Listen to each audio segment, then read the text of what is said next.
జగనన్నను పీలుస్తోంది చూడు, రగులుతున్న యువతరం నేడు. జగనన్నను పీలుస్తోంది చూడు, అణగారిన దీనులకు దీపమై వెలగాలి. బానిసైన పేదలకు తోడుగను నిలవాలి. కాపు చేయక జెండా పట్టవయ్యా, అభివృద్ధికి బాట వెయ్యవయ్యా.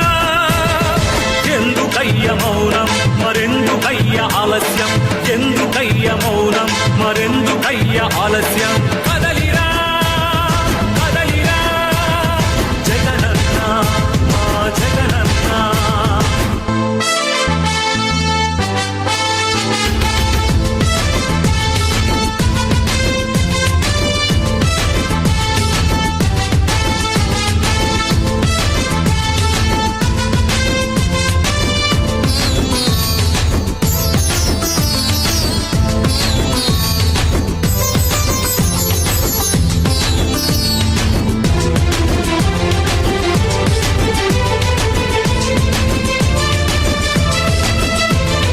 ఫ్యాక్షనిస్టు అన్నారు, రౌడీ రాజ్యమన్నారు, ప్రాణానికి ప్రాణమైన తాతయ్యను చంపారు.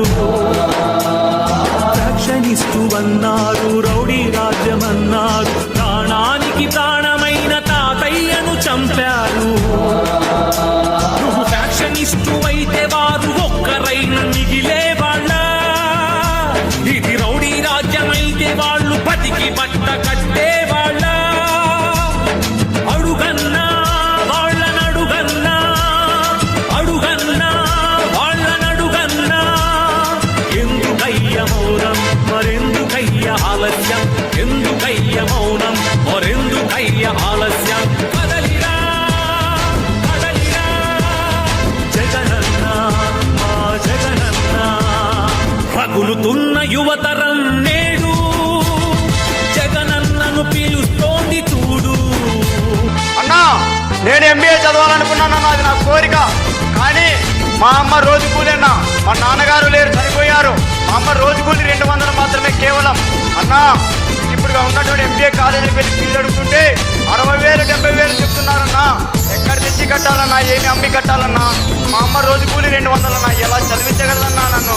అన్నా, మహానేత మా అనుభావుడు వైఎస్ రాజశేఖర రెడ్డి గారు అధికారంలో ఉన్నప్పుడు పూర్తిగా ఫీజు రిమెంట్ అయ్యేదన్నా. మీరు మళ్ళీ అధికారంలోకి వస్తే ఫీజు రిమెంట్ పూర్తిగా ఇస్తారని, నాలాంటి పేద విద్యార్థుల జీవితానికి భరోసా కలిగిస్తారని ఆశిస్తున్నానన్నా. రగులుతున్న యువతరం నేడు, జగనన్నను పీలుస్తోంది చూడు.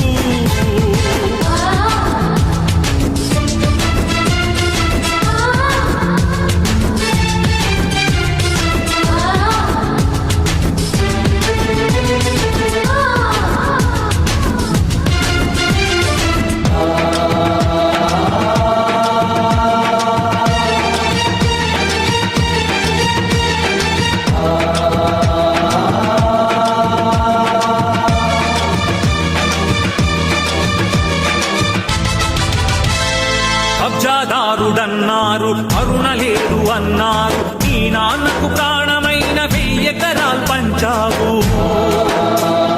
కబ్జాదారుడన్నావు, కరుణ లేదు అన్నారు, నీ నాన్నకు ప్రాణమైన 1000 ఎకరాలు పంచావు. ఛాలెంజ్ చేస్తున్నాం.